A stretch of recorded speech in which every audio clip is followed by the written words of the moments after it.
ज्ञान यज्ञ की इस अनोखी कक्षा में आपका स्वागत है। मैं हूं आरती। चलिए शुरू करते हैं आज का अध्याय।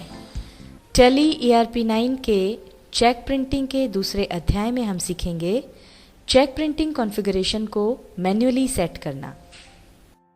अगर आपके पास इंटरनेट की सुविधा नहीं है, ऐसे में आप चेक कॉन्फ़िगरेशन मैन्युअली कर सकते हैं। मैन्युअली इसको किस तरह से किया जाए, आइए वो सीखते हैं। और आगे बढ़ने से पहले एक बात का ध्यान रखें कि फीचर्स में जाकर के यहाँ पर F11 शॉर्टकट की उसके लिए दी हुई है। इसमें अकाउंटिंग फीचर्स में जाकर के चेक प्रिंटिंग ऑप्शन जो दिया रहता है, एनेबल चेक प्रिंटिंग, इस ऑप्शन को चालू कर लें। अब यहाँ पर देखिए हमारा ऑलरेडी चालू है क्योंकि ये यहाँ पर यस दिया हुआ है। अगर आपके इसमें नो हो तो उसको यस कर लें और फिर इसको कंट्रोल ए से एक्सेप्ट कर लें।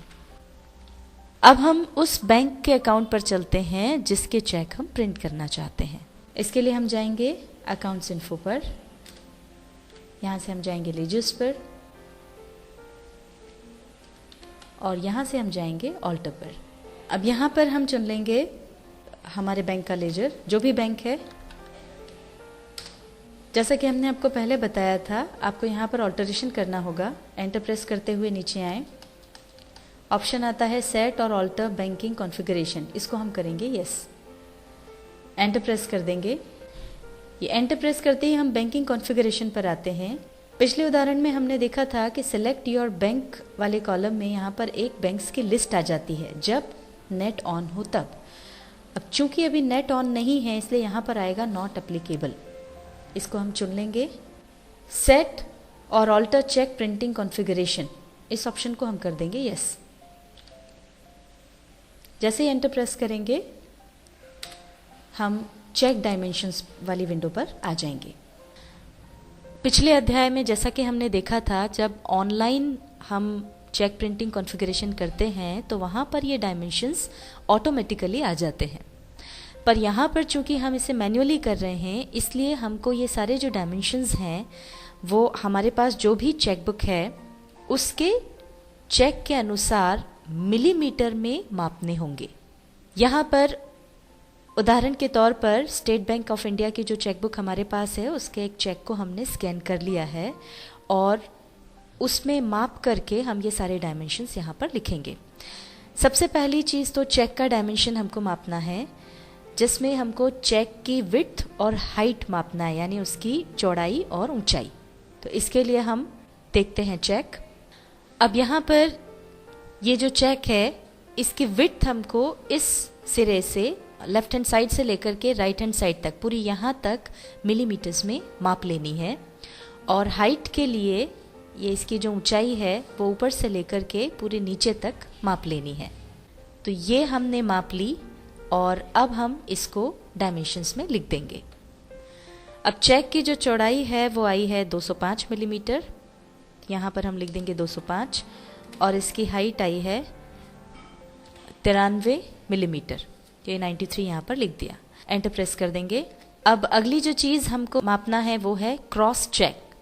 जैसे अगर आपको चेक क्रॉस करना है, यानी अकाउंट पेई जो हम लिखते हैं वो लिखना है, तो वो चेक में जिस जगह पर हम अकाउंट पेई लिखा हुआ चाहते हैं वहाँ तक की दूरी चेक की लेफ्ट एज से हम माप लेंगे। चेक में प्रायः अकाउंट पेई यहाँ लेफ्ट हैंड साइड पर लिखा होता है। अगर ये multi city cheque payable at par at all branches of SBI ये ना लिखा हो तो आप ये जो लोकेशन है लेफ्ट एज से उसकी दूरी माप लें। पर चूंकि यहाँ पर ये लिखा हुआ है इसलिए हम चेक को क्रॉस यहाँ पर करेंगे, यानी हम अकाउंट पे यहाँ पर लिखा हुआ चाहते हैं, इसलिए लेफ्ट एज से यहाँ तक की दूरी हम माप रहे हैं और ये दूरी है 116 मिलीमीटर। अब यहाँ पर हम लिख देंगे 116 116। अब अगला ऑप्शन है चेक डेट के लिए। अब इसमें पहली चीज़ है distance of line from top edge. Cheque में जहाँ पर दिनांक की लाइन दी हुई होती है उसकी चेक की टॉप एज से कितनी दूरी है वो हमको मापना है।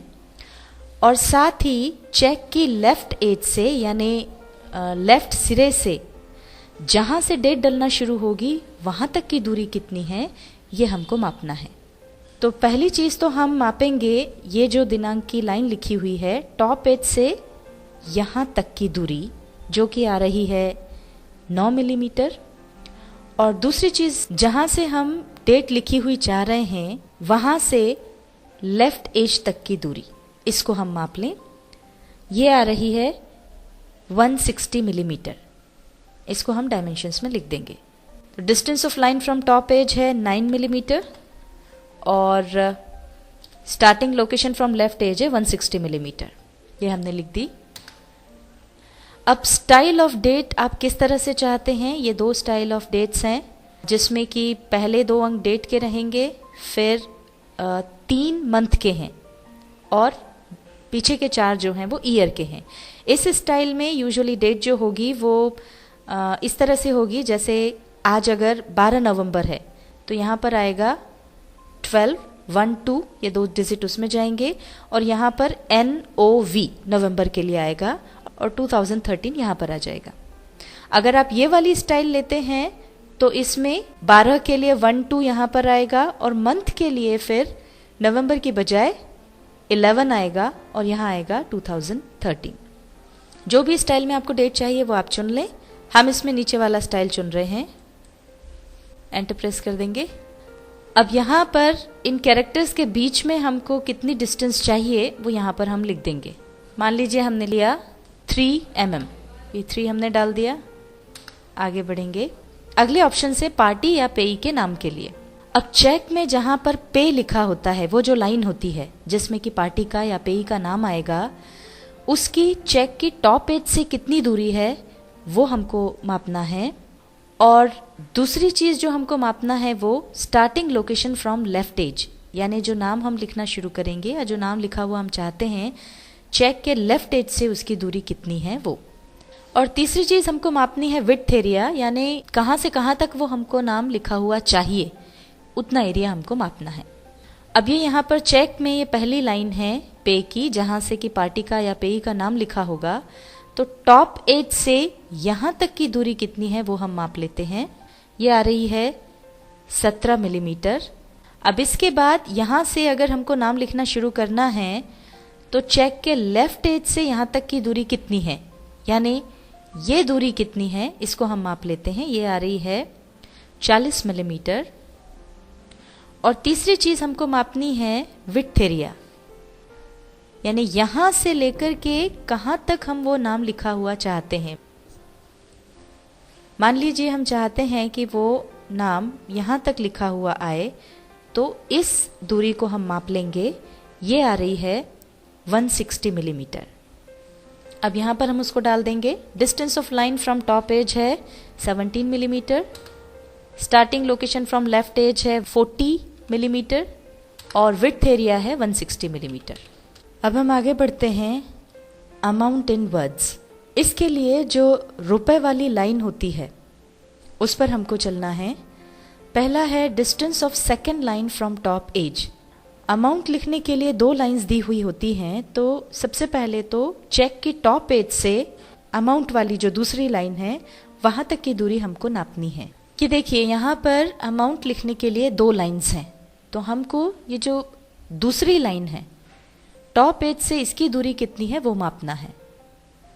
तो यहाँ से यहाँ तक की दूरी हम माप लेते हैं और ये है 41 मिलीमीटर।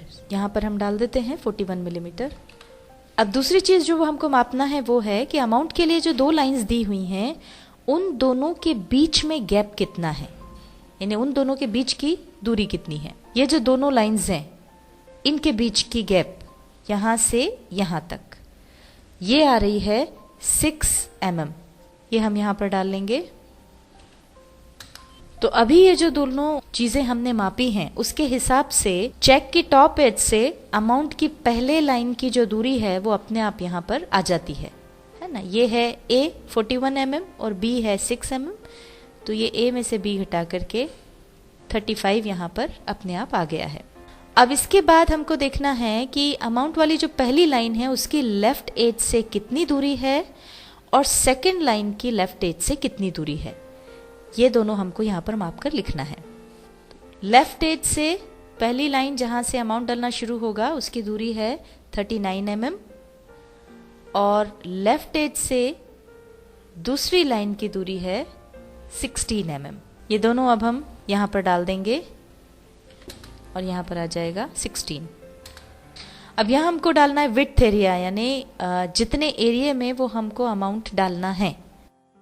तो अब ये मान लीजिए हम चाहते हैं कि अमाउंट यहाँ से यहाँ तक आए, तो ये पूरी जो डिस्टेंस है उसको हम माप लेंगे और ये आ रही है 110 mm। यहाँ विड्थ एरिया हम डाल देंगे 110। अब अगली चीज़ यहाँ पर है प्रिंट करेंसी फॉर्मल नेम। जो भी करेंसी है उसका फॉर्मल नेम, हमारी करेंसी जो है उसका फॉर्मल नेम है रुपए, तो वो प्रिंट करना है क्या, ये ऑप्शन आपसे पूछता है। अब ये चूंकि चेक पर छपा हुआ ही होता है इसलिए हमको इसको नो ही रहने देना है। ये देखिए यहाँ पर ये रुपए छपा हुआ है, यहाँ पर ये उसका सिंबल भी छपा हुआ है। अब अमाउंट इन फिगर्स के लिए हमको डायमेंशंस मापना है। सबसे पहले तो हम मापेंगे जो रेक्टेंगल बना हुआ है फिगर में अमाउंट लिखने के लिए, टॉप एज से उसकी दूरी कितनी है। अभी जैसे यहाँ पर अमाउंट लिखा हुआ आएगा तो टॉप एज से इसकी कितनी दूरी है ये हम माप लेते हैं। यहाँ से लेके ये यहाँ तक की दूरी ये आ रही है 37 mm। अब हमको मापना है जहाँ से फिगर में अमाउंट डलना शुरू होगा, लेफ्ट एज से उसकी दूरी कितनी है। अब जैसे यहाँ से अमाउंट डलना शुरू होगा तो यहाँ से लेफ्ट एज तक दूरी कितनी है ये हमको मापना है। ये आ रही है 160 mm। तो यहाँ हम डाल देंगे 160 mm और अमाउंट लिखने के लिए जो एरिया दिया हुआ है, चौड़ाई कितनी है वो हम माप लेंगे और उसको विड्थ एरिया में डालेंगे। ये जो चौड़ाई दी हुई है ये हमको मापना है, ये आ रही है 40 mm। यहाँ डाल देंगे 40। फिर है प्रिंट करेंसी सिंबल। रुपए का जो सिंबल है वो भी चेक पर छपा हुआ है, तो वो भी हमको प्रिंट करने की ज़रूरत नहीं है, इसलिए इसको नो रहने देंगे। एंटर प्रेस करके आगे बढ़ेंगे। अब इसके बाद है कंपनी सिग्नेटरी डिटेल्स। ये हमने आपको पहले भी बताई थी। कंपनी नेम ऑन चेक, तो जो कंपनी का नाम है वो प्राय चेक पर छपा होता है, वो यहाँ पर है HK ट्रेडर्स। एंटर प्रेस करके आगे आएंगे। अगर कंपनी का नाम चेक पर न हो और आप चाहते हैं कि वो उस पर प्रिंट हो तो आप उसको यस कर दें। जैसे कि उदाहरण के लिए जो हमने आपको चेक बताया उस पर कंपनी का नाम नहीं है, इसलिए हम इसको कर रहे हैं यस। अब यहाँ पर सैल्यूटेशन ऑफ फर्स्ट सिग्नेटरी, अगर दो हैं, दो लोगों के सिग्नेचर होते हैं तो जो पहला सिग्नेटरी है उसका डेजिग्नेशन लिख दें। वो हमने यहाँ लिख दिया अकाउंट मैनेजर, और दूसरे का नाम यहाँ पर लिख देंगे। दूसरे सिग्नेटरी का डेजिग्नेशन हमने यहाँ लिख दिया है प्रोपराइटर। अगर केवल एक ही व्यक्ति के सिग्नेचर होते हैं, एक ही सिग्नेटरी है, तो पहली वाली लाइन छोड़ करके दूसरी वाली में यहाँ पर हमको उसका डेजिग्नेशन लिखना है। अब ये जो सिग्नेटरीज का नाम या जो डेजिग्नेशन हम लिखेंगे या जहां से लिखेंगे उसकी टॉप पेज से कितनी दूरी हमको रखना है वो मापकर हम यहाँ लिख देते हैं। हम चाहते हैं कि यहाँ पर वो जो सिग्नेटरीज हैं उनके नाम या डेजिग्नेशन आ जाए, तो टॉप पेज से यहाँ तक की दूरी हमको माप लेनी है और ये दूरी आ रही है 70 mm। तो यहाँ पर हमने लिख दिया 70। अब अगली चीज है starting location from left edge. Left edge से जहां पर हमको वो चाहिए उसकी दूरी कितनी है वो हम माप लेंगे। अब यहाँ पर चूंकि हमारे दो सिग्नेटरीज हैं तो उन दोनों के नाम के लिए पर्याप्त जगह हो उस हिसाब से हम यहाँ से उसको लिखना शुरू करेंगे। इसलिए यहाँ से लेफ्ट एज तक की जो दूरी है उसको हम माप लेते हैं और वो आ रही है 150 mm। सिग्नेचर एरिया के लिए जो चौड़ाई हमको चाहिए वो हम नाप के यहाँ लिख देंगे और हाइट जो हमको रखनी है वो हम नाप करके यहाँ पर लिख देंगे।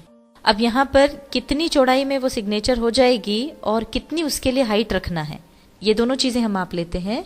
विड्थ ऑफ सिग्नेचर एरिया हमने लिया है 45 mm और हाइट ली है 25 mm। और अब ये जो हमने डायमेंशंस भरे हैं अब ये किस तरह से चेक पर आएंगे उसको देखने के लिए या उसका प्रीव्यू देखने के लिए हम ऑल्टर P प्रेस कर देंगे। एंटर प्रेस करके इसको यस कर लेंगे। अब ये देखिए प्रीव्यू आ गया है, जूम करके हम इसको देख लेते हैं। अब यहाँ पर ये देखिए प्रीव्यू हमको नज़र आ रहा है। यहाँ अकाउंट पे ही हमने यहाँ पर लिया था तो वो यहाँ पर आ गया है और यहाँ पर डेट आ गई है। हमने जो डेट स्टाइल ली थी 2 डिजिट्स तारीख के लिए, 2 मंथ के लिए और 4 ईयर के लिए, और बीच में 3 mm का गैप रखा था। तो ये जो है इतने गैप के साथ डेट यहाँ पर आ गई है, पर अब ये गैप भी ज़्यादा लग रहा है और इसमें डेट अच्छे से समझ में नहीं आ रही है, तो हम डेट की स्टाइल चेंज कर देंगे। और यहाँ पर ये जो डिस्टेंस हमने लिया था टॉप एज से सिग्नेटरीज के लिए, ये बहुत नीचे आ गया है। ये बिल्कुल चेक की जो निचली लाइन है वहाँ पर पहुँच गया है, तो इस डिस्टेंस को भी हम कम कर देंगे। इसके लिए एस्केप की दबाकर हम बाहर आएंगे। पहला तो हम ये डेट का स्टाइल बदल देते हैं। स्टाइल ऑफ डेट हमको चेंज करनी है तो हमने उस पर क्लिक किया और ये अब हम ऊपर वाली जो स्टाइल है वो ले लेंगे। और अब दूसरा चेंज जो हमको करना है वो डिस्टेंस फ्रॉम टॉप एज में करना है, कंपनी सिग्नेटरीज डिटेल वाले कॉलम में। तो हम यहाँ पर क्लिक करेंगे और इसको 70 की जगह हम कर देते हैं 60। ये हमने 60 mm कर दिया। और अब वापस से प्रीव्यू देखने के लिए हम Alt P प्रेस कर देंगे, एंटर प्रेस करेंगे, तो जूम करके हम देखते हैं। ये देखिए यहाँ पर डेट चेंज हो गई, दूसरी स्टाइल में आ गई। 5 अप्रैल 2013 यहाँ पर आ गया। और ये देखिए हमने ये वाली जो दूरी है ये कम की, तो ये अब बराबर जगह पर आ गया है।